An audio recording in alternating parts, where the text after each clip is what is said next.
Consider this a deep dive into the most successful show to come out of Georgia outside of Stranger Things. Money. That which separates the haves from the have-nots. Ozark, the show that exploded in Golden Globe nominations, tripling its total this year. So what's the secret sauce to the show being a hit with fans and a success for Georgia? It's all about the production. And the writers, I don't know how they keep escalating the danger without killing us or putting us in jail. Honestly, me either, Jason. So let's focus there. The writer's room, led by Ozark showrunner Chris Mundy, and about 6 writers who take 5 or 6 weeks to plot the overarching season.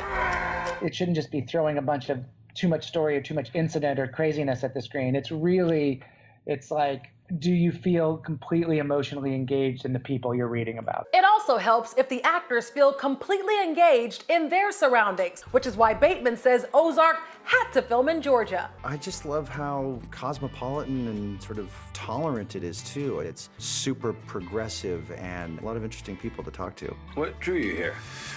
Well, the work. Right? Probably the work mostly. According to Nielsen, the show's premiere garnered a viewing audience of over 8.7 million U.S. viewers in its first 10 days. 2 season premieres later, during the pandemic, viewership on day 1 tripled. I don't need to go in there. And as Ozark gets ready to say goodbye, fans aren't the only ones who will miss the show. Georgia locations like Lake Lanier, Beaufort, and Lake Allatoona will also hate to see it go. During season 3 alone, more than 1,000 Georgians were hired as members of the crew, as well as some cast, in addition to thousands more extras and security personnel. A combined more than 3,200 nights were accrued in hotel rooms. Other local impacts were the usual lodging, craft services, car and equipment rentals, and wardrobe, hair, and makeup for talent. And get this, expenses for set dressing and props reached nearly $1.5 million.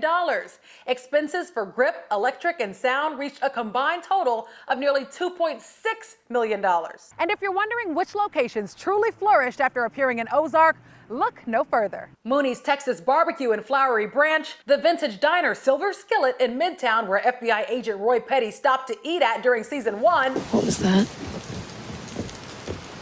They just stole packs of money out of the wall when she left. And the notorious Blue Cat Lodge right there on Lake Allatoona, which turned into a real restaurant in 2018, are all still sought after by Ozark fans to this day.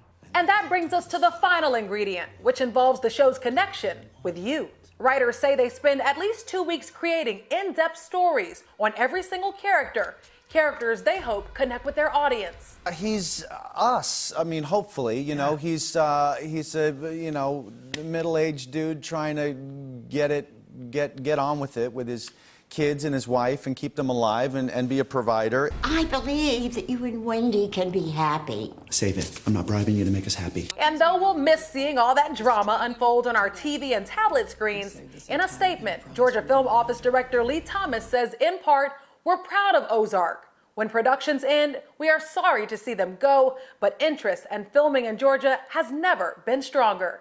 She also thanks Georgia Film Academy, high schools, universities, and colleges for being that pipeline for young professionals entering into the TV and film industry. And she says, best of all, productions here aren't stopping anytime soon in Georgia.